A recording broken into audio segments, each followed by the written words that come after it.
Friends, I stopped by to see Konstantin and Evgeny. The guys invited me over and let me fully test their top-of-the-line system, which costs, I already forgot how many millions of rubles. 50, I think, right guys? 50 million rubles. Well, what can I say? I barely have any time and I need to get going. So this is just a quick, let's say, review. You know, these guys are absolute professionals because everything here is done just the way I like it, according to Feng Shui, which I absolutely believe in. I follow the same, let's say, tactic and strategy that there are no small details. In any business, every nuance matters. They all, one way or another, affect the final result. This is one of the few systems where I don't have to adjust the price or anything else because I often visit serious professionals. For example, I've been to Shanlinik headquarters and to various other companies, and almost always I would change something, tweak it a bit to improve it. And by the way, at that same ToneWinner factory, even now, my configuration is still there. And they haven't touched the speakers at all. They just set them up exactly as they were, didn't even bother to adjust anything. I won't touch anything either. Everything is set up perfectly, but on the other hand, you see, these speakers are absolutely uncompromising. Teddy is a very serious Japanese brand with extremely powerful acoustics from every perspective. They're large and they deliver excellent sound pressure. I believe this is the best configuration when an acoustic system uses two low-frequency drivers, a separate mid-range driver, and accordingly a tweeter. Here, the only thing is that they decided to get a bit clever and created what's called a coaxial system.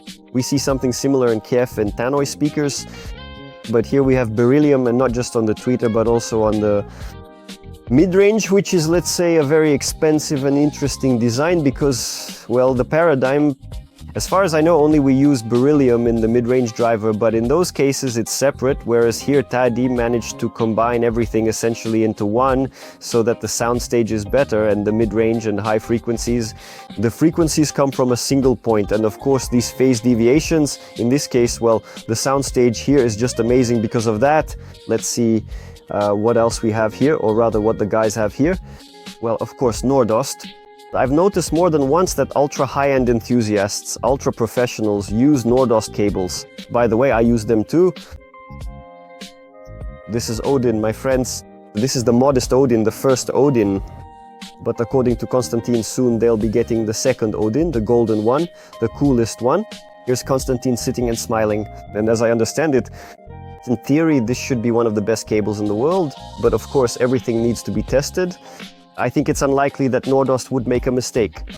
Yes, it's expensive, but without a doubt, this technology is really impressive because their system is such that each conductor is kind of suspended in the air.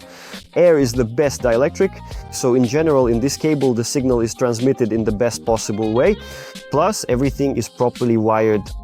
I'm already noticing. Let's put it this way, I always pay attention to the little things too, and I've noticed that many top manufacturers are starting to lay out the conductors in a certain way. They arrange them in a row like this so that they touch each other as little as possible. Plus, take a look here, friends, let me show you quickly. Here we have 5, let's say, tracks, and in each track there are 1, 2, 3, 4, 5, 6 conductors. So if you multiply 6 by 5, all of this is held together by this kind of tree-like structure where some kind of magical rune, which in theory is supposed to give you power. Well, in general, if you bought such a cable and installed it at home, then in any case, you are already quite a serious, strong person. An interesting feature is that the guys are using, look, this is PS Audio Power Plant 20. By the way, I'm not really a big fan of these devices because in my opinion, they slightly just a bit suppress the dynamics. But as I understand it, there simply aren't any other options here because the house is new, and first of all, you need to make everything safe. Well, and maybe, yes, they do suppress the dynamics, but on the other hand, they also clean up the signal path a bit, making it cleaner, more, let's say, transparent. What are the options? Well, I don't know. Either install a toroidal transformer AVR32 or just don't install anything at all. But overall, I fully support this decision. Look, do you know what's connected to it? Let's take a look. Power tag, and this isn't a double crown, not even a triple crown. This is a real golden royal crown. Like in Game of Thrones, I don't know, probably the Night King would have no problem putting a cable like this on and be happy because it costs 3 million rubles each, my friends. And at the back, there's an XLR interconnect which is connected to a DC with an amazing sound. I think it's one of the best DACs in the world, even though it's a monoblock. Still, I always believe that dual chassis systems are always better. especially when the power supply is separated.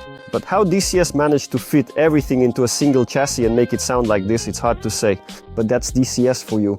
So look here.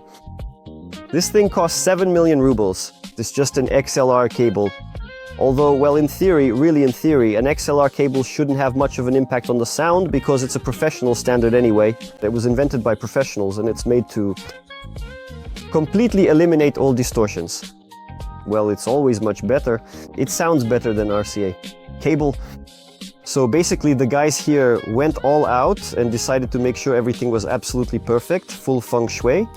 150 kilograms of pure weight powering 2 solution monoblocks. On the one hand, they seem modest, but they're actually quite powerful. And of course, we listen to music on the Orender. I'll quickly go over all the reference tracks. We played absolutely everything. Rock, jazz and R&B, we played it all. I know there should be a battle here that other guys want to simulate, let's say, this system. I believe it's simply impossible, and any reasonable person with ears will notice the difference instantly. No chance. So I want to wish those guys good luck, because they're definitely going to need it, but simulating this is just impossible. It's immediately obvious, you can hear everything right away. There's very little time, so I'll just say this, everything sounds absolutely amazing. Rammstein, fire! George Michael, oh my goodness, absolute sex. Madonna is just...